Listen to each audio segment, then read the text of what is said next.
adik-adik, jumpa lagi sama Kak Vivian di sini. Nah, pagi ini kakak mau temenin adik-adik nih. Kakak mau bawain firman pada pagi hari ini. Nah, sebelum kakak bawa firman, kita berdoa dulu yuk. Adik-adik ikutin kakak, lipat tangannya, tutup matanya ya adik-adik. Selamat pagi Tuhan Yesus, terima kasih untuk pagi hari yang cerah ini, kami bisa bangun, kami bisa bernafas pada pagi hari ini, kami bisa bertemu mama papa kami, keluarga kami Tuhan. Tuhan, sebentar lagi kami ingin memulai ibadah kami Tuhan, berkati kami semua Tuhan, supaya kami bisa duduk diam, fokus, dengerin kakak yang akan bacain firman nanti Tuhan. Tuhan, pimpin ibadah kami dari awal, pertengahan hingga sampai pada akhirnya Tuhan, biarlah nama Tuhan saja yang dipermuliakan. Hanya di dalam nama Tuhan Yesus kami berdoa dan mengucap syukur. Amin. Nah adik-adik, kita udah berdoa dan sekarang kakak mau bawain firmannya. Adik-adik pasti penasaran kakak mau bawa firman apa kan hari ini. Firman kali ini diambil dari kitab Kejadian pasal yang ke-13 ayat 8 sampai 15. Ayo adik-adik buka Alkitabnya. Adik-adik baca. Kakak ulangin lagi ya, di kitab Kejadian 13 ayat 8 sampai 15. Ya, adik-adik baca ya itu ya Alkitabnya. Di sini kakak ceritain aja. Nah, ini tuh ceritanya tentang Abraham dan saudaranya Lot.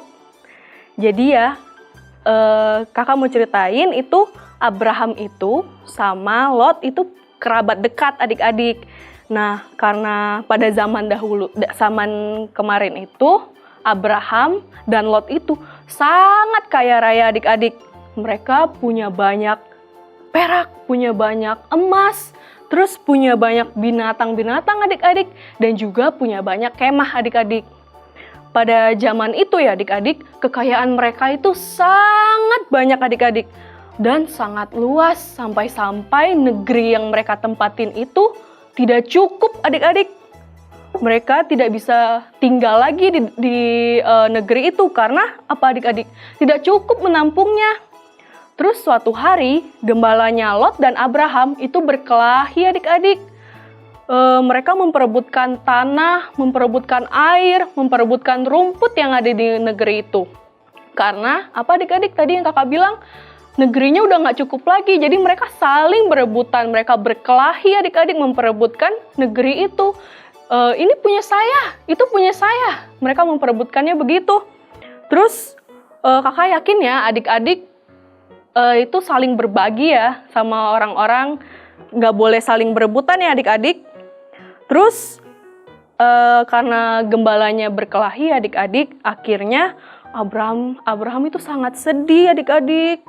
Terus akhirnya dia ketemu nih sama Lot, dia mau ketemu sama Lot, terus dia bilang, kita harus memisahkan diri aja nih supaya nggak berantem lagi adik-adik. Jadi Abraham minta Lot untuk pilih duluan daerah mana yang Lot mau tempatin nih adik-adik. Padahal ya adik-adik, kalau adik-adik pikir, Abraham bisa saja kan pilih tempat duluan, pilih tempat yang bagus, yang subur, yang pokoknya yang enak lah buat Abraham kan. Tapi Abraham malah suruh Lot pilih sendiri, pilih duluan adik-adik. Nah, akhirnya si Lot pilih tempat yang paling subur di negeri itu adik-adik, yaitu di lembah Yordan adik-adik. Terus si Abraham pergi ke Kanaan. Jadi Abraham bilang kalau misalnya Lot ke kiri, Abraham akan ke kanan. Dan juga sebaliknya nih, kalau misalnya Abraham ke kiri, maka Lot akan ke kanan adik-adik. Jadi mereka nggak berebutan lagi, nggak bakal berkelahi lagi adik-adik. Nah, karena Abraham berjiwa besar, nah itu tema kita hari ini adik-adik, berjiwa besar. Karena Abraham berjiwa besar, maka Tuhan Yesus memberkatinya adik-adik. Menjadikan semua negeri itu miliknya Abraham. Dan bahkan ya adik-adik pasti tahu nih, anak cucunya Abraham juga diberkati oleh Tuhan. Karena apa adik-adik? Karena berjiwa besar. Nah itu ceritanya ya adik-adik. Terus apa sih kak berjiwa besar itu? Maksudnya badannya gede itu ya? Bukan ya adik-adik, berjiwa besar itu bukannya gara-gara banyak makan, terus badannya gede. Bukan ya adik-adik, berjiwa besar itu artinya yang pertama itu mau mengalah. Nah adik-adik, kakak tanya di sini, adik-adik mau mengalah nggak? Mau nggak kasih relain mainannya dimainin sama kakaknya atau adiknya? Mau nggak? Mau mengalah nggak adik-adik? Seperti Abraham, supaya diberkati Tuhan Yesus. Terus yang kedua, berjiwa besar itu apa sih Kak? Itu yang kedua itu rendah hati, menerima kekalahan. Jadi adik-adik walaupun kalah, adik-adik bisa menerimanya dengan rendah hati. Maksudnya apa sih? Misalnya nih kayak kakak nih, dulu kakak itu ikut perlombaan di sekolah, tapi kakak berasa udah kasih usaha yang bener-bener maksimal gitu, tapi kenapa kakak kalah ya dari teman kakak? Nah kakak berusaha buat rendah hati dan kakak berusaha buat kasih selamat gitu ke teman kakak karena dia udah menang.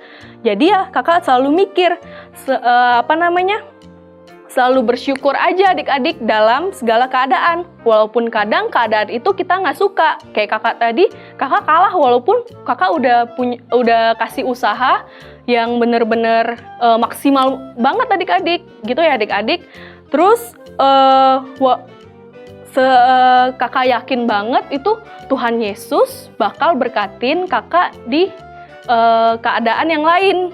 Kakak percaya banget kalau kakak bersyukur pasti Tuhan Yesus kasih kakak berkat dengan cara yang lain, maksud kakak ya. Nah adik-adik pasti tahu kan apa itu yang berjiwa besar tadi, kakak udah kasih contoh-contohnya. Nah sekarang adik-adik pasti tahu, pasti udah ngerti dong berjiwa besar itu bukan badannya besar lagi adik-adik pemikirannya. Kakak simpulin lagi adik-adik biar adik-adik ingat. Yang pertama itu adik-adik mau mengalah. Yang kedua, adik-adik harus rendah hati, dan yang paling penting nih, adik-adik harus bersyukur, harus mengucap syukur sama Tuhan Yesus, karena adik-adik udah dikasih kehidupan yang benar-benar luar biasa sama Tuhan Yesus kan?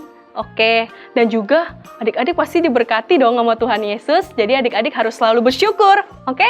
Sampai jumpa lagi, adik-adik!